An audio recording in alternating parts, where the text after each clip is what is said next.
Right now in Florida, the immigration debate is upside down.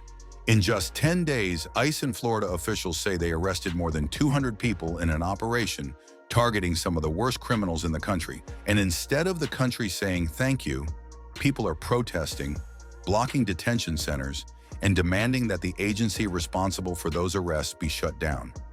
So what's really going on here? Is ICE the problem or the last thing standing between order and chaos? Let's talk about it. For years, immigration in the United States has been treated like a political football. One side shouts about compassion, the other side shouts about law and order. But in the middle of that noise, there's a basic question nobody seems to want to answer. If we have immigration laws, who actually enforces them? In Florida, that question became impossible to ignore. The state passed some of the toughest immigration laws in the country. Employers were pushed to check legal status. Local agencies were pressured to cooperate with federal authorities. Hospitals were asked to report more data. And standing behind all of this, ready to actually carry out removals and arrests, is ICE, U.S. Immigration and Customs Enforcement. To supporters, ICE isn't a cartoon villain. It's the backbone of immigration enforcement. It's the part of the system that says, if you commit serious crimes and you're here illegally, there are consequences. But that's not how the headlines usually frame it. Turn on the news, scroll social media, and what do you see? You see protests outside detention centers. You see people chaining themselves to gates. You see slogans like abolish ICE and no borders, no nations. You hear stories about families separated and emotional scenes at airports. Those stories are real. The emotions are real. But they don't tell the whole story, because while activists are blocking entrances, ICE is putting handcuffs on people with long criminal records. While protesters shout into megaphones, officers are tracking down gang members, traffickers, and repeat offenders who have already gone through the court system and ignored final orders to leave. So what does ICE actually do?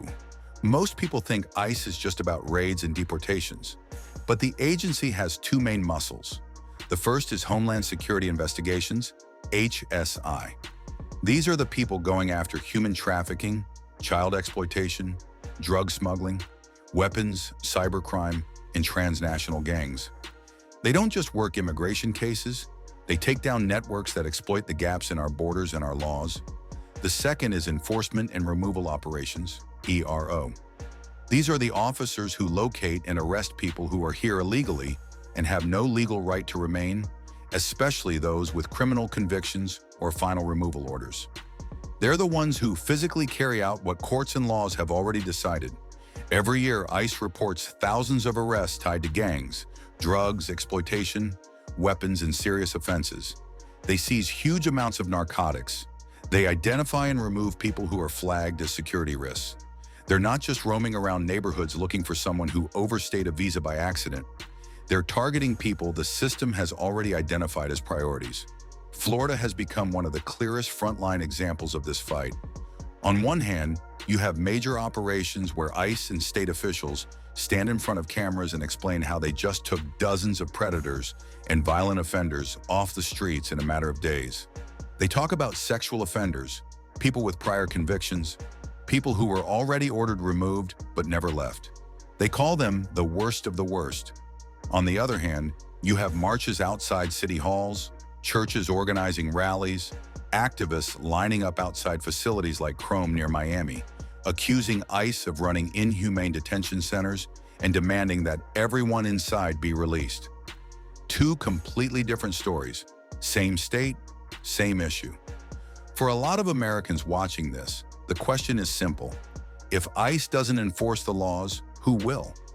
Because without interior enforcement, the reality is pretty straightforward. A person can cross illegally, disappear inland, commit crimes, ignore court dates, and then disappear again. If there's no follow-up, no one checking, no one arresting, the message is loud and clear. The law isn't serious. That's why supporters of ICE see this agency as essential. They argue that a country that can't enforce its own borders and its own rules isn't really a country at all. They're not against legal immigration. Many of them are from immigrant families themselves. What they're against is a system where the people who break the rules face fewer consequences than the people who follow them. And that's why Florida matters so much in this story. When the state partners with ICE, you see a very specific picture: joint press conferences, officers in jackets marked ICE, state officials listing arrests, and a clear message that if you're in Florida illegally and commit serious crimes, you are on borrowed time. At the exact same moment, you see the flip side: protesters sitting down in the road outside detention centers, blocking entrances, getting arrested themselves. You see national groups flying in to condemn the facilities, calling them abusive and demanding they be shut down. So we're left with a choice in how we look at this. You can focus only on the fear and pain of enforcement and decide ICE is the enemy. Or you can look at who is being arrested in these operations, what kinds of crimes they're tied to, and what happens to public safety if nobody does this job. Here's the uncomfortable truth. A compassionate immigration system still needs enforcement. You can change the laws. You can debate the numbers. You can argue about pathways to citizenship. But at the end of the day, if there are no consequences for breaking the rules mean nothing. ICE is the part of the system that says the rules still matter. Is it perfect? No. No agency is. Are there individual cases that raise hard questions? Absolutely. But the answer to imperfection isn't to pretend we don't need enforcement at all. The answer is to make enforcement smarter, more focused and transparent, not to abandon it. Florida is showing the rest of the country what happens when you actually lean into enforcement instead of running away from it. It gets loud, it gets messy, there are protests, there are headlines, there are emotional stories on both sides. But for the families who don't want known predators living in their neighborhoods, for the communities tired of gangs and trafficking rings, for the people who followed the law and came here the right way, an agency like ICE isn't something to abolish. It's something to get right and keep.